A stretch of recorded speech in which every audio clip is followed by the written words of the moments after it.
Hello, my name is Roger Citron. I'm a professor at Touro Law Center. This is a Touro Law Review podcast, and our guests today.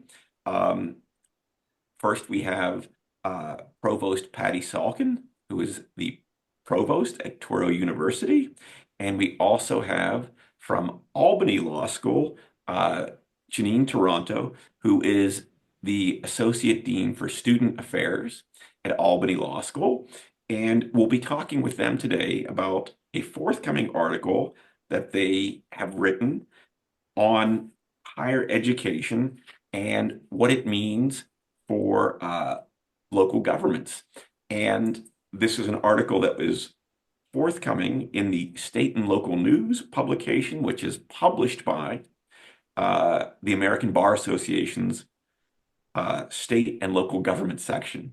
So, with that introduction, thank you both for being here.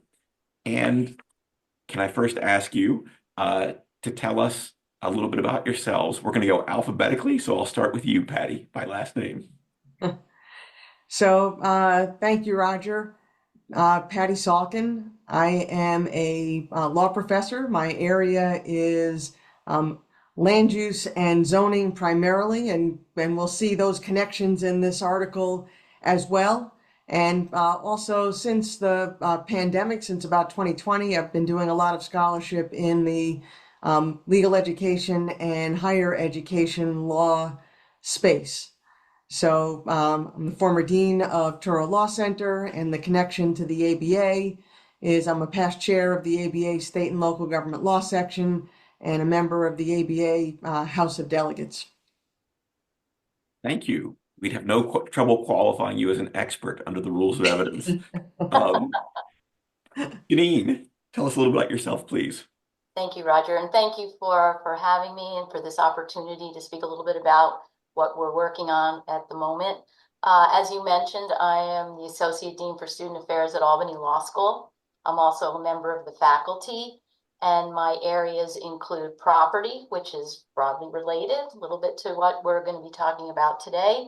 I also teach Introduction to Lawyering, which is a legal research and writing course, and various other skills course. My area was still is in property law, but since I've taken on an administrative role in the last few years, I've become more interested in higher education.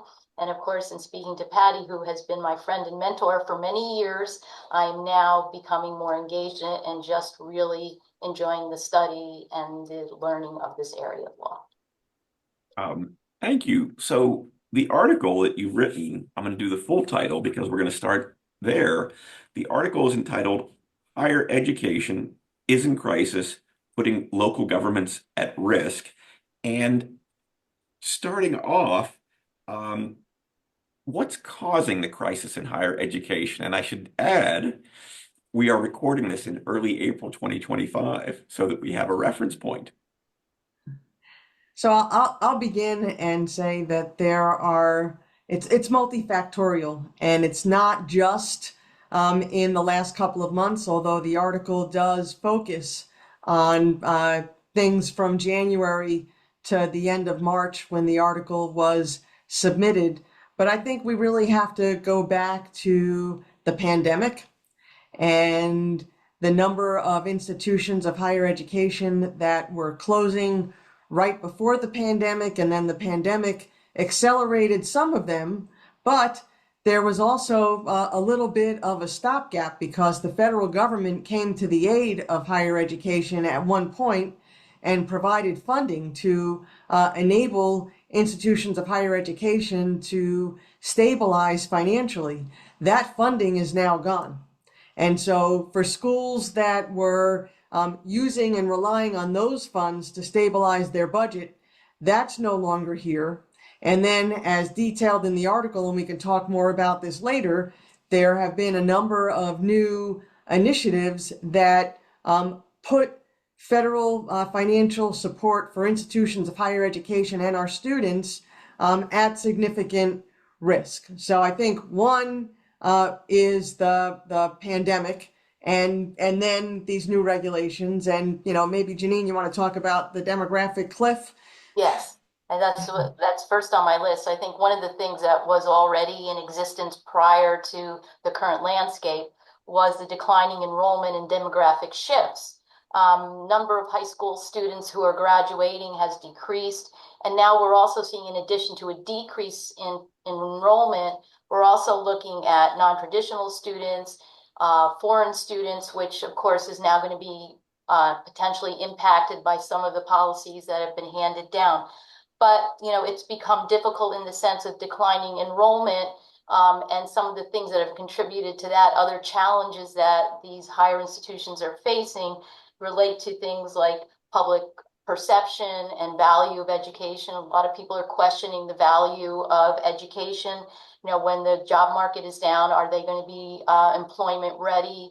What is the worth? What is the value of an education, especially now that there's an increase in tuition, skyrocketing costs, and high student debt. So that's one of the things that's also affecting this decrease in enrollment as well.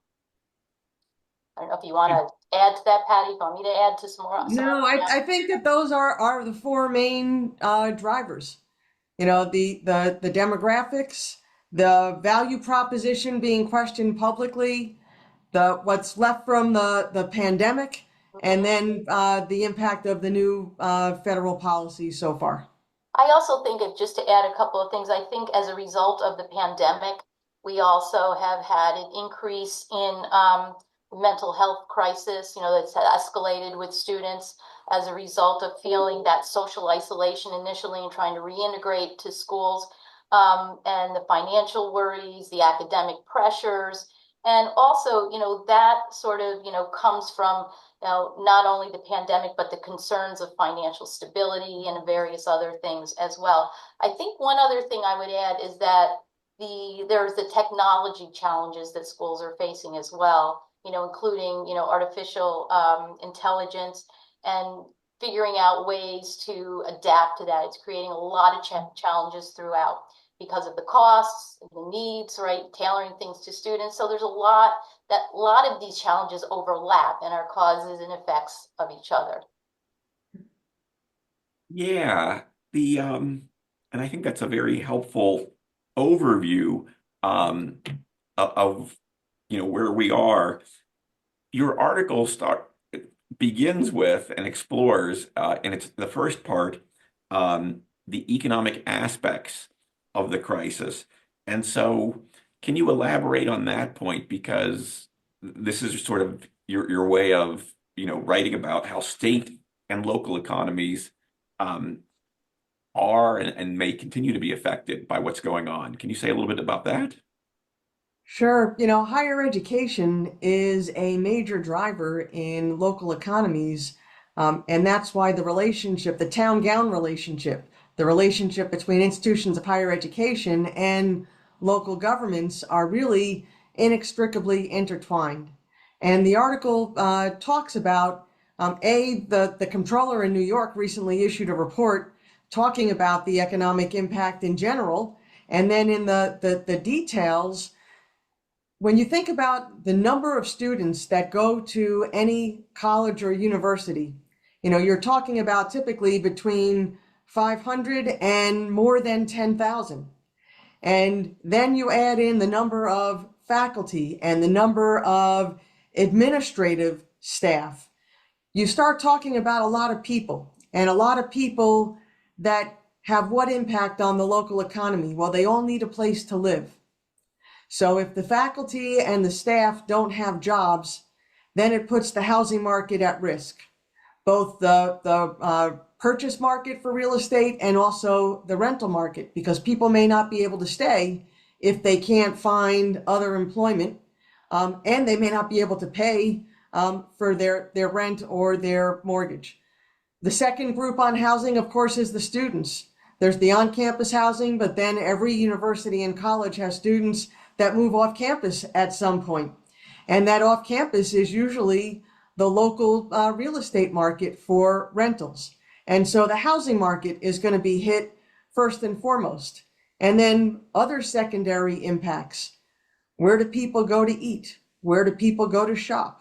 Where do people go to recreate, all of those large and small businesses that are dependent upon the campus community for their own economic viability will start to close. And we've seen that as colleges and universities have been closing, all of the businesses surround them, where the students go to recreate. You know, if they go to a bowling alley or they go to a movie theater, again, important parts of the community, they rely on students and they rely on people that work at the university. And then maybe Jenean, you may also want to talk about things that the university provides to the community that will be missed as well.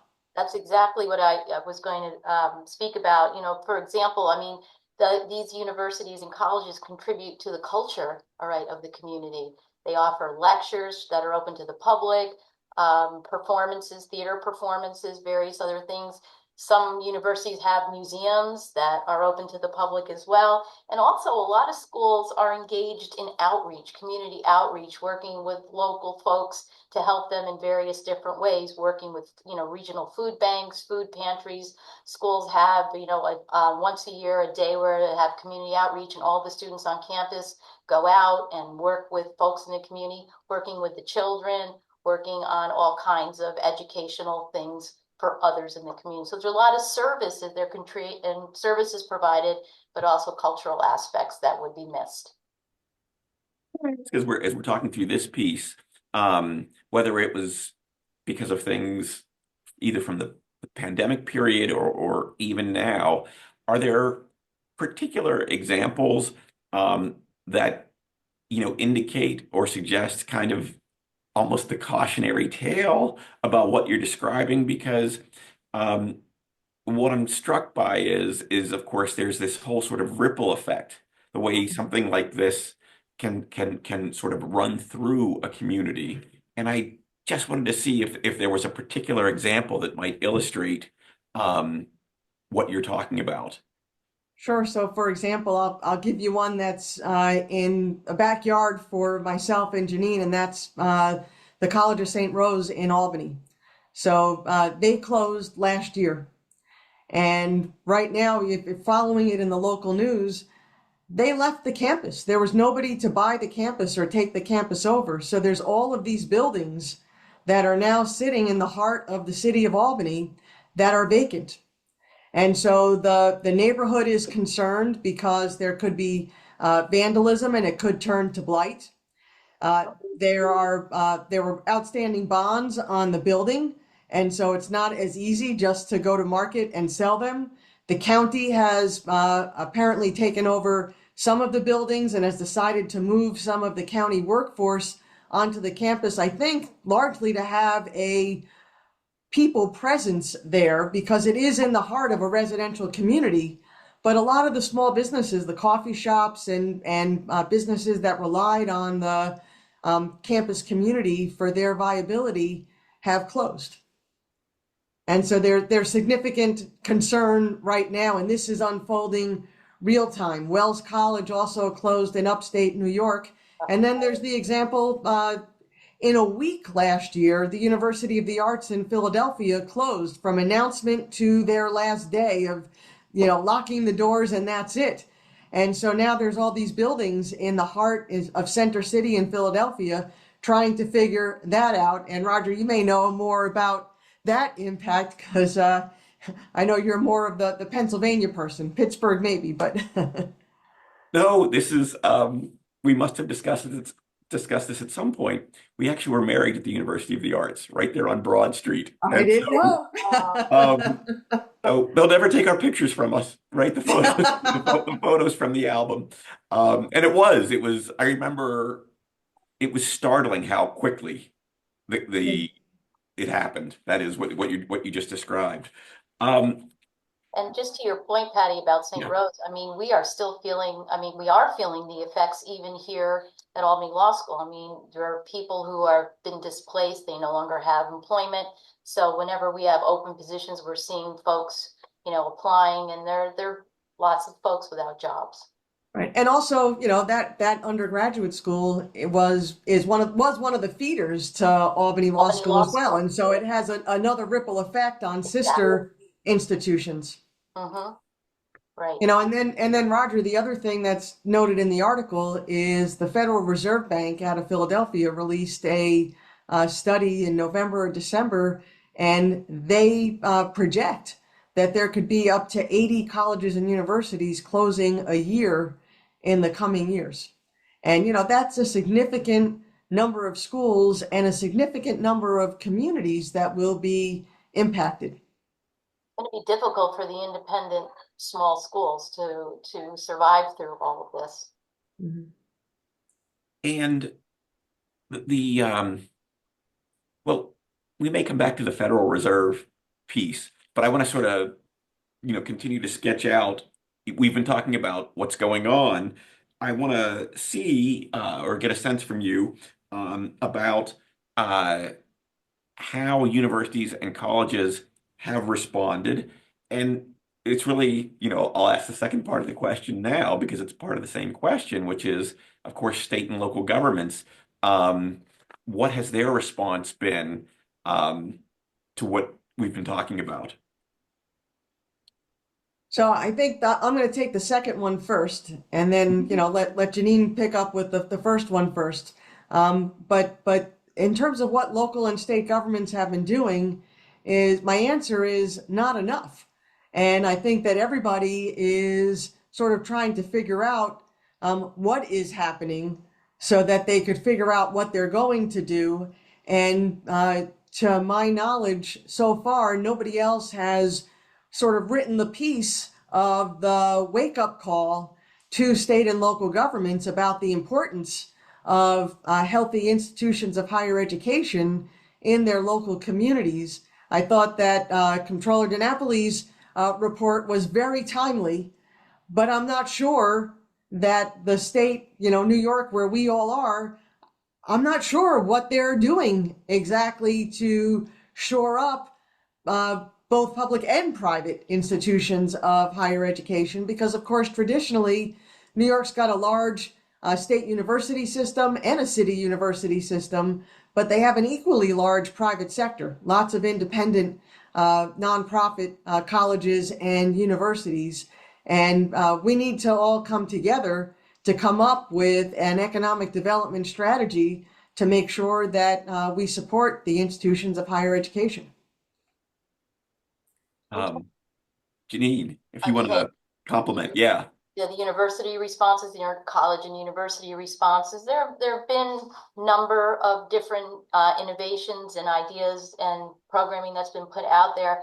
One of the things in dealing with the declining enrollment and also the demographic cliff, some schools are responding by becoming more data-driven in their decision-making, right? There seems to be a lot more of that. They're using predictive analysis, various different things to sort of predict how they're going to succeed in helping their students, because part of the challenges of the financial stability issue is that there were shrinking income revenues and increasing operational costs. So the question, becomes how are we able to satisfy these students and keep students enrolling and applying to our schools? So this data-driven analysis is something some schools have begun to do in order to maintain, sustain their enrollment of students and their applications as well. I mean, and also, schools really, I think Patty sort of touched on this about state and local governments, but schools need to sort of diversify their revenue streams. I think some schools have relied on sort of leveraging their endowment and getting further alumni contributions. I mean, those are sort of some of the plans that are being made. And as far as the issue of public perception and value, I think some schools are attempting to align their curriculum offerings with the labor market demands. So in other words, when you come to school, right, the value of the education is obvious here, because when you come out, you will be prepared to enter this job market, all right, this particular demand out in the market. And, we want to be able to sort of provide these outcomes, right? The long-term value of higher education. And then some schools are doing that. They're creating sort of alternative educational pathways. So in other words, instead of coming to the traditional 4-year residential education, a lot of schools have turned to online education, tailoring programming specifically to students that they expect, that they may be seeing who are non-traditional or otherwise, which will encourage additional application and enrollment. And as far as the mental health piece, I think a lot of programming, a lot of additional programming centering on that is becoming more and more visible and predominant. Just various different things like mental health centers, counselors on demand whenever they're needed. And those are just some of the ideas of what's going on out there and out there for some schools. Yeah. And then I just want to offer another perspective on what schools are doing. But first, to follow up on curricular changes and preparing the workforce for tomorrow to be relevant, I think they're doing things like, since I'm going to plug Touro, since we're on a Touro podcast, a year ago, January, we were one of the first universities, if not the first, to appoint an associate provost for artificial intelligence. And, we know that the entry level jobs today are going to be taken over by AI in the near future. And so we have to upskill in every discipline, including legal education, as to what AI is, how to effectively use it in management, and how to navigate through it, because it's here to stay. And, we can't say, oh, no, it's not for us, and that's not the way that we do it, because the tool is here and it's only going to get stronger and stronger and be used more and more. And it is the future. I mean, the future is almost here, to be honest. But I think another very important thing, when you ask how the colleges and universities are responding, Jenean gave the internal academic response of how to be more relevant. But on a practical, immediate basis, what we've been reading in the headlines in the newspapers over the last 3 to 4 weeks is many institutions of higher education instituting hiring freezes, layoffs. Johns Hopkins, for example, laid off over 1,000 people, some of them overseas, but as part of the USAID funding that they were losing from the federal government.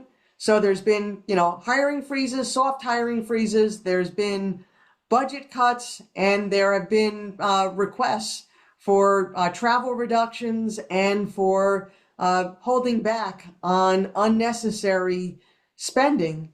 And that's largely because of the uncertainty at the moment of how things are going to shake out, and colleges and universities wanting to make sure that they have some cash on hand, and it's not we're coming up to the end of the fiscal year, let's just spend it because we have it in our budget. Yes. Yes. And I think, Patty, I'm going to fold right into what you just said. And it's a two-part question, or I have two questions. Let's see if I can ask them one at a time. One is, and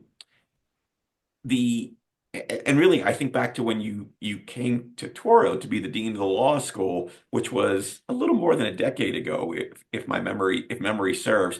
But there was a common image that was used, during the dean search, and this was true at many institutions of higher education, which is, you know, the building is burning. Um, and I really want to ask that question now about higher ed, and the question is the building burning? And if so, how many alarms is the fire? Um, Let me ask the second question, and then we'll see how it ties to the first. But the second question is the effects of, you know, since January 20th, that is the Trump administration and the things that they're doing. And we've sort of taken, I think, a holistic approach so far, understanding that causation is hard to sift through and sort out. But still, I want to try and, to the extent that we can, focus in on what's happened since January 20th. So there were two questions. I'll stop Yeah. now. And I'm not sure. I'm not sure that we're in a 5 alarm wildfire yet, but I think that the flames are starting to ignite. And let me give you some other examples of things that we talk about in the article. There is a bill that's been making its way through Congress in various forms that has not yet been enacted, but if enacted, will be a serious threat to higher education, and that is the College Cost Reduction Act. And so it was introduced in the last Congress. It had a lot of traction. It did not pass at the end of the last Congress, but it was a Republican-sponsored initiative. The Republicans now have control of the House and the Senate. If it's not a standalone bill, it's been discussed as an omnibus budget bill amendment. And basically, I'm just going to give the high level of the two parts of this bill that are significant for higher education. It would cap the amount of money that students can borrow for higher education, which then caps your tuition revenue. And if your tuition revenue is capped, the only other way that you're going to raise revenue is from philanthropic support or government support for grants and contracts that either support student financial aid programs, like grants for access for students that can't otherwise afford higher education, or grants and contracts that faculty are working on the research side that's helping to pay for other things. And we could talk about the NIH cap and other things later as well if you want. But there's a finite way that you could finance higher education. And you can say that part of this is the public perception that higher education in the United States is too expensive. At least the rack rate is too expensive. But on the other hand, you have to have a balanced budget because the faculty want to get paid, the staff wants to get paid, the utilities want to get paid, the bonds on buildings have to get paid to the banks and the lenders. I mean, everything is in this delicate balance with a lot of money invested in higher education. So if student loans are capped, that's a problem because you may not be able to get students, and you may be limited in what you can charge, in which case limits the whole financial infrastructure in higher education. The second part of what was in the College Cost Reduction Act, or what is in the discussions, they look at what the total cost of attendance was for a particular program. Let's just use a law school. What's the cost of attendance for law school? And then what are your graduates earning in the first 5 years out? And there's a formula that the drafters of the bill came up with. And if you don't meet that balance to show that your degree was worth it in terms of what you paid versus your earning potential later, then Congress and the federal government is going to fine institutions of higher education. The universities that it's going to hit the most are those that have medical schools. And the reason is medical school education by its nature is probably one of the most expensive forms of education. And when students graduate from medical school in 4 years and they're technically no longer students, they're still continuing their medical education doing residencies. And their residencies are not giving the salaries that you would get or that they will get when they have completed their residencies and they are licensed as physicians and can go off on their own. And so those formulas don't work. And there have been many spreadsheets that have been published that show what the potential fines would be for colleges and universities. And they are in the double-digit millions, and in some schools, going well over 50, 60, 70 million dollars. And so that's a fine just for providing education, which, by the way, we have a healthcare crisis and there's a shortage of physicians. And so, I think that this is a major public policy issue that people aren't really grasping how all of this works, separate from CAPS and other programs. But I'll let Jenean pick up on some of the other issues as well. Well, I'm happy to discuss the NIH policy cap. I think that obviously that's going to create a big problem for so many research institutes. I mean, the indirect, excuse me, the indirect funding cap is now supposed to be 15%, when previously, right, it was 50%, right, at least 50%, and some Or higher. Yeah. or higher. I'm going to say some schools like Harvard are like 69%. And so these folks are going to be really heavily impacted, and they're going to lose money without time to prepare. Right? It's going to be a very difficult time for these schools. And I think there was a lawsuit filed yesterday that directly challenges this NIH cap. So it's going to be problematic for the larger research institutes that are trying to continue along the lines of research. I mean, this stuff is going to take some time to iron out, but that's one of the other things as well. This is all, I think, relevant to, is the building burning? That part of it, I do want to come back to um, what's happened since January 20th, in part because a good chunk of your article is about responses to actions the administration has taken. And really, to be more specific, they're about lawsuits that have been taken in response to the current administration. And so, can we can you sort of orient us there? And then I have one or two questions about that part of the article. Sure. So, I think in most of the executive orders that have impacted higher education, there have been responses from unions, from higher ed, trade organizations, from a small number of institutions of higher education directly. I think it's been more the umbrella organizations. Um, but what we see are, okay, going into court and trying to get the temporary restraining order or the injunction in order to stop the, uh, the the fallout from the executive order going into effect. And what's interesting is, okay, so there's been some success at the trial level. They are all in federal court, so it's a federal district court. Most of these cases have been brought in Maryland or in Massachusetts. And trial court says okay, and then in one case it stop, and then it goes to the Fourth Circuit, and the Fourth Circuit overturns. And so whether it's going to go to the Supreme Court or and again and back and forth on different issues, and this isn't to the merits yet. This is just on the injunction issues. And so I think that we are going to see litigation for years to come that will surpass the 4 years of the current administration. Whether there's another 4 years or not, I don't know.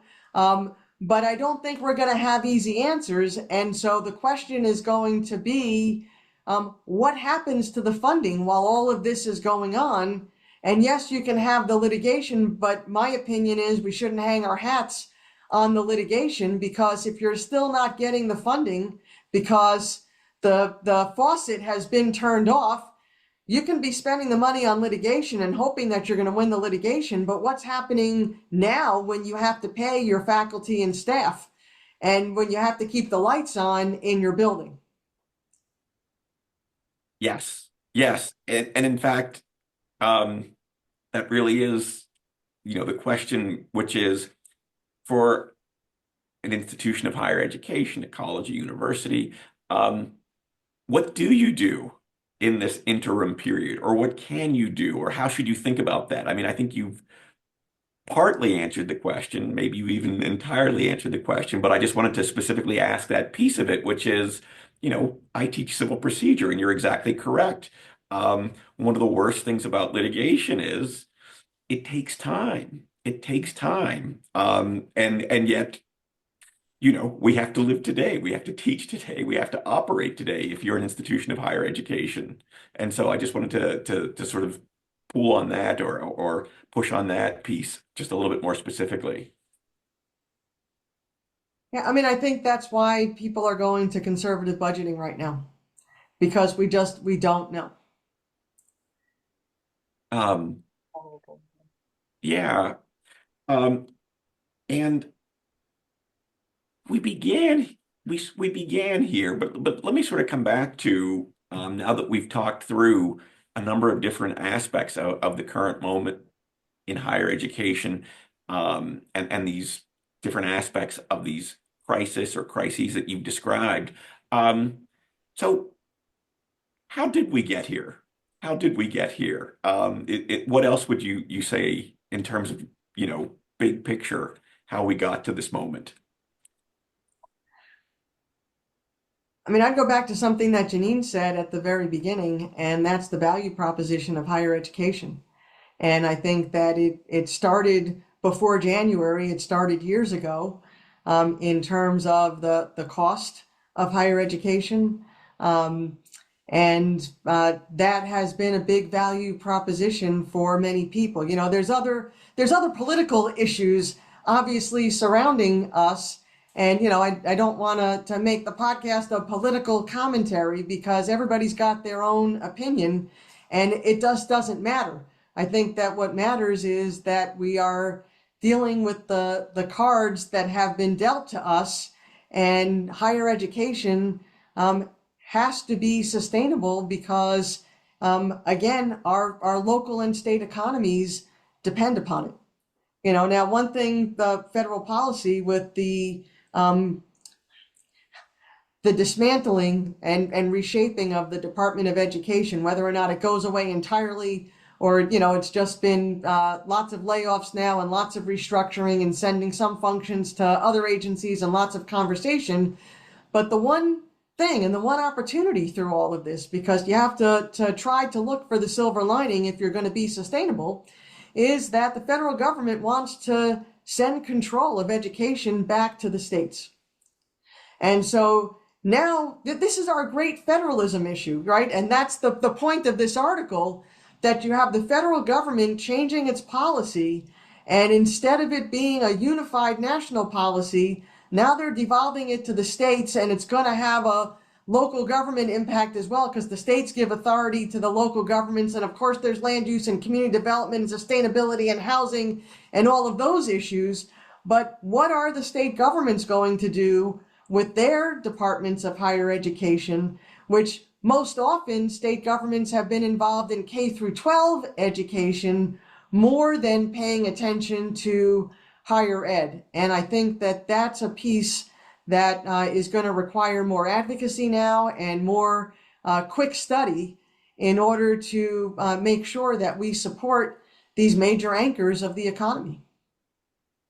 I think it also goes back to just one other small point, is that I think the demographic cliff was, foretold or foreseen, a while ago prior to January. And I think it's going to be very important for schools to be able to pivot to meet enrollment challenges, again, rethinking the structure of the programs, providing programs that are tailored to specific demographic cohorts, and just ensuring that there is going to be a variety in employment ready, skill centered, perhaps, programmatic initiatives as well. Yeah, I think we have come full circle. Let me just conclude this way, or ask a final question, which is, what brought us together was this article that you wrote that's going to be forthcoming, perhaps this month, perhaps next month. Is there any other part of the article? Is there anything else that you wrote about that we haven't discussed yet that we should talk about now, or that you want to mention now before we conclude? I think we tried to focus the art. There's so much going on. And each one of these topics and others could be the subject, and I'm sure will be the subject of many law review articles to come by many people. I think we tried to narrow in on the topics that we thought were most critical for the financial sustainability of higher education, and tried to stay away from things that were general policies that affected higher ed, but not so much from a financial standpoint that affected the sustainability. All right, we'll end there. Thank you both so much for doing the podcast. Thank you. It's a lot of fun.